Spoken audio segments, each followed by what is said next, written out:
All right, so Wade's World people, we are back. I am in Orlando, Florida for the second of two boxing matches I have to cover this week. That's more Wade concept stuff, but today I am talking about a topic that I absolutely hate talking about because it's so disgusting. It's so vile. It is bury them underneath the jail type of conversations because once again, for some reason, the influencer scene is now being exposed almost like any other celebrity scene with being rife with pedophilia and or pedophilic conversations and just very weird stuff going on. My stomach hurts thinking about this, but I guess let's talk about it. The breakdown, let's go. If you guys didn't see, over the last couple of days, one of Mr. Beast's friends and video cohorts, Kris Tyson, aka the trans individual that Mr. Beast is friends with and has been in videos for a very long time, that person has been under fire with allegations, now what seem to be credible allegations of, at the very least, very, very weird adult to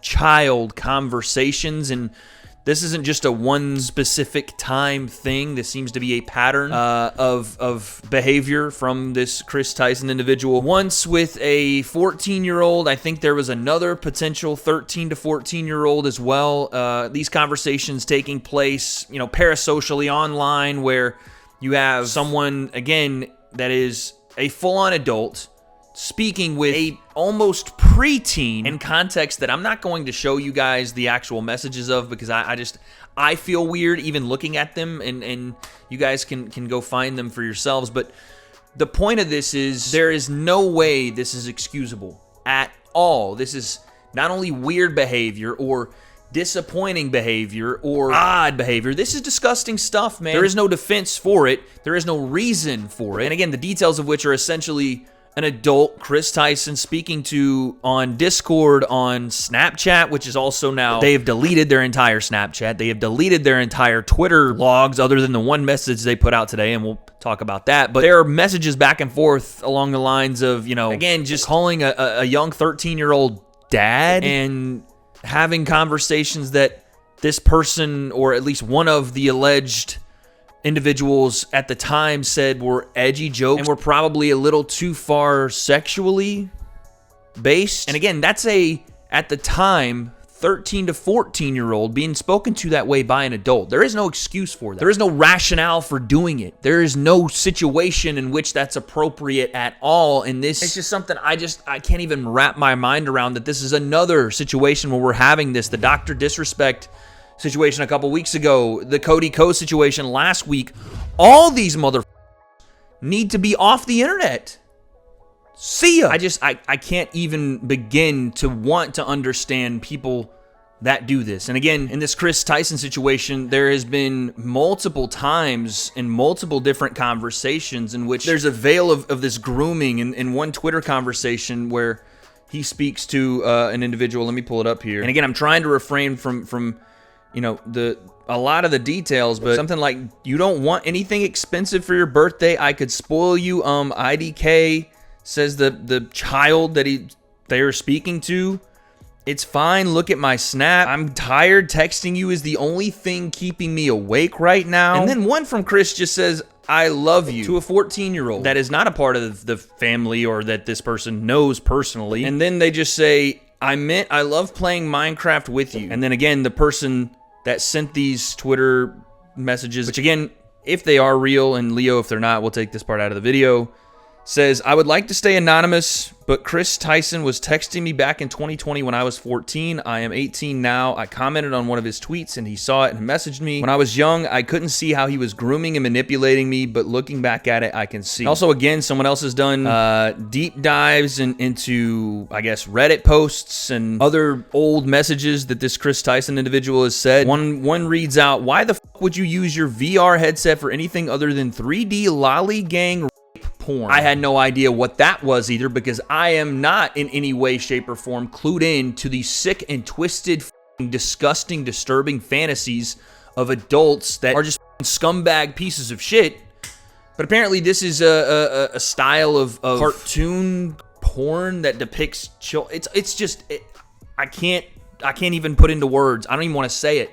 That's how badly I just hate this. But Apparently, this Kris Tyson person had not only, spoken about this, but apparently bought art off of an individual that makes the lolly stuff that depicts children in, sexual ways. It's fucking disgusting. Another message out of this Reddit kind of deep dive says, but can you still get teen love? 14-year-olds always stay. And this is from Tyson Boy 34, which is apparently the burner account or an old account of the Kris Tyson individual. So, as I've laid it out, and maybe it's not been the most clear because I'm just uncomfortable talking about this stuff, but this Kris Tyson person has clearly multiple times now been alleged, and it seems to be confirmed, speaking in inappropriate ways to minors the age of, I guess, 13, 14 years old. One boy, one girl apparently as well. Again, just saying things that are borderline disgusting and also spoken in a way that is running through the line. Let's not act like there's a line that hasn't been crossed by messaging a 14-year-old directly and speaking to them as if you miss them and have some sort of relationship where they're keeping you awake and you can't wait to play games with them. It's all just... I use the word disgusting because I can't think of a worse one than that. Deplorable, putrid, I don't know. It's all bad. You deleted your Snapchat because the messages came out and you got caught. You deleted all of your tweets. You deleted your old Reddit. You deleted all these things as if we don't live in 2024 and people were going to find out. And also, I don't really like bringing people's families into things. I'm not a really big fan of entering that domain when we're talking about a specific individual, but this person has children. And that person, again, they've come out as trans, and that in its own right is obviously a very touchy subject. And then again, there was a situation where, this Kris individual put their son in heels and bottom heels and was, kind of just, it's a lot of very, very weird behavior and on top of this, now all these allegations and again, all of these things come into light. I don't think this person should be around children. I wouldn't want them around my kids. I wouldn't want them around any kids. And I feel awful for that family that has to now deal with all of the things that this person has done and said and involved them in because of all of this. And again, I've seen people be very, very cognizant of saying the right words right now on the bigger streamers, the bigger YouTubers, the bigger platformed people because of this person being a trans individual and how that may look to their audience or how that may, rile up a certain audience base. Just say what it is. This is disgusting. It's awful. I don't care who it is. I don't care what sex, what gender, whatever.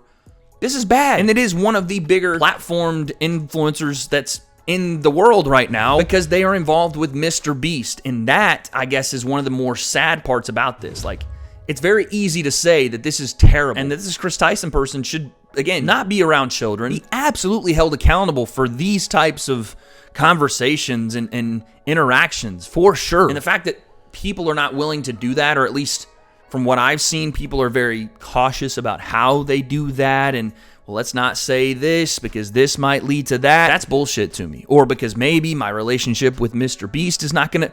That sucks to me. That is why influencers get a bad rap for only looking after their billfold, their wallet, their pockets, and their bank accounts. That shit right there is not what any genuine, good-hearted person thinks when children are being groomed and spoken to sexually, inappropriately by adults. And because of this person's, gender identity, no one wants to say anything. That's horse shit, and all those people know it. The same people that were talking about Dr. Disrespect, which, by the way, Doc deserved. He deserved that criticism, and they're staying quiet on this one. That's not how this works. At least it's not how it should work. But here we are, I guess, in 2024. Anyway, there was a statement by this Kris Tyson individual, and it may be one of the worst apologies that I've ever seen. I would like to apologize for any of my past behavior or comments if it hurt or offended anyone. It was not my intent. There's a second part to that. We're going to get to it. What the f*** does that mean? If my behavior or comments hurt or offended anyone, it was not my intent. What was the intent of speaking inappropriately with 13 and 14-year-olds? What was the intent? And by the way, this confirms that these were not allegations. These things happened. But what was the intent behind messaging children, talking about how you wanted to spoil them and that you could spoil them with expensive things and that you were the only reason that they were awake and that you were only still awake while doing your Mr. Beast shoots because they were still texting you, or how much you wanted to get them in a video, but they were too young and they had to wait till they were a little older. Some very odd intent there. And then they go on to say, seeing recent events, we've mutually decided it's best I permanently step away from all things Mr. Beast and social media to focus on my family and mental health. To focus on my family and mental health. I mean, how selfish and self-righteous can you be? Like, focus on my family and my mental health. We focused on your family when you were messaging these minors with inappropriate conversations that you should never, ever be doing. Seems like that wasn't the focus at the time, you sick weirdo. And then, I don't know what Keemstar's involvement with this is, but then Keemstar said, you didn't apologize to me a month ago in private when I brought up your behavior supporting the cartoon CP artist that drew my 8-year-old daughter in a sexual way. What changed? What? I don't give a fuck about that statement, because all it reads to me as is I got caught speaking very inappropriately with minors and making very inappropriate jokes and continuous messages on various social media about child porn and 14-year-old this and lolly that, and it's all bad, just to come out and say, I'm sorry I got caught doing those things. But in the end, what they were really sorry for is the fact that they were caught doing it. 2024 has shown me that weirdos exist in all places. Weirdos are not just the creeps that were shunned by society and your parents told you to never, ever interact with. It's the people that you watch on the internet. It's the people that you think are normal. The people that you think are, not in this case normal, but the people that you think are just like everybody else. And they are not like us. I'll say it again. They not like us. It's the truth, and this is awful. Kris Tyson should be nowhere near a child ever again. And this excuse of a message that was sent out is half-assed and not worth the time that they took to write. Outside of that, I have nothing else to say, except for guard your children with your life. Please be a present parent. Please be someone that your kids can speak to you freely with, and that they don't, in some way, shape, or form, end up on the internet speaking to these fucking weirdos and having them ruin their lives. Once again, the internet sucks, and I'm sorry that I even have to cover something like this, because it's so disgusting that it makes me sick. That's all. I'll see you in the next one. Peace.